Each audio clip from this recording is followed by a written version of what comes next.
Assalamualaikum warahmatullahi wabarakatuh. Nama saya Rifansa Saiful Jamil, NIM 2006132 dari kelas Informatika D. Di sini saya akan memaparkan materi tentang proses kompilasi pada bahasa pemrograman C++.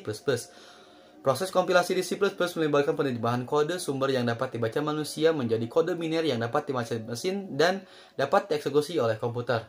Proses kompilasi C++ memiliki dua langkah. Pertama, kode sumber diubah menjadi kode objek, representasi perantara, dan kemudian kode objek dihubungkan dengan file dan pustaka lain untuk menghasilkan file yang dapat dieksekusi.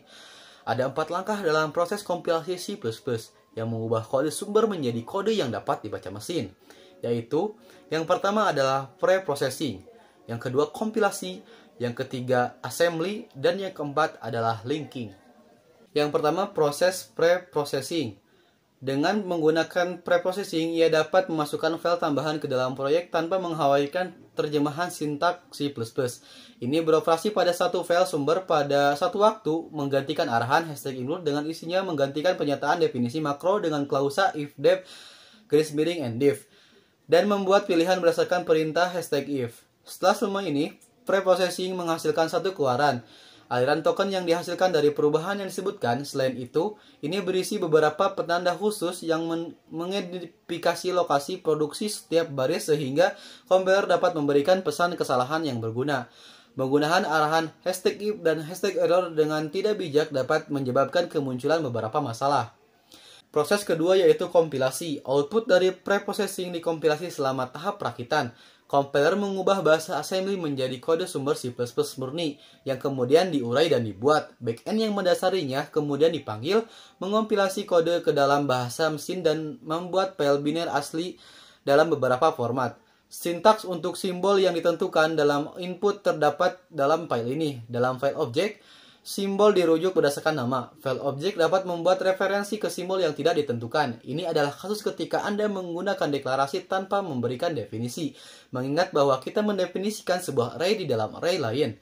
Ini adalah ilustrasi yang sangat bagus tentang kapan cache diperlukan. Selama kode sumbernya valid, kompiler C++ tidak mempedulikan ini, dengan senang hati akan membuat file objek.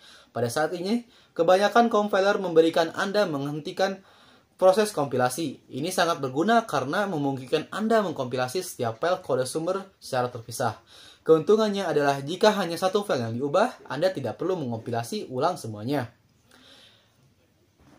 Yang ketiga adalah proses assembly. Kode assembly diubah menjadi kode objek oleh assembler. Pada sistem Unix, Anda dapat melihat file dengan ekstensi .o yang merupakan singkatan dari file objek.obj di MS-DOS. File objek diproses oleh assembler yang mengubah kode perakitannya menjadi instruksi bahasa mesin. Kode objek yang dapat direlokasi adalah file yang dibuat. Hasilnya, prosedur kompilasi menghasilkan kode objek yang dapat direlokasi dan digunakan di lokasi lain tanpa memerlukan kompilasi tambahan. Dan proses terakhir adalah proses linking. Kode yang dikenal sebagai linker mengubah file objek yang dihasilkan oleh compiler menjadi keluaran kompilasi yang telah selesai. Produk akhir ini dapat berupa pustaka yang dapat dieksekusi atau pustaka bersama yang memiliki nama yang sama dalam pustaka statis. Dengan mengganti referensi ke simbol yang hilang dengan alamat yang benar. Ini menyelesaikan simbol yang belum dideklarasikan di file manapun. File atau pustaka objek lain mungkin mendeklarasi simbol-simbol ini. Anda harus memberitahu kompiler tentangnya jika mereka didefinisikan dalam modul selain modul utama.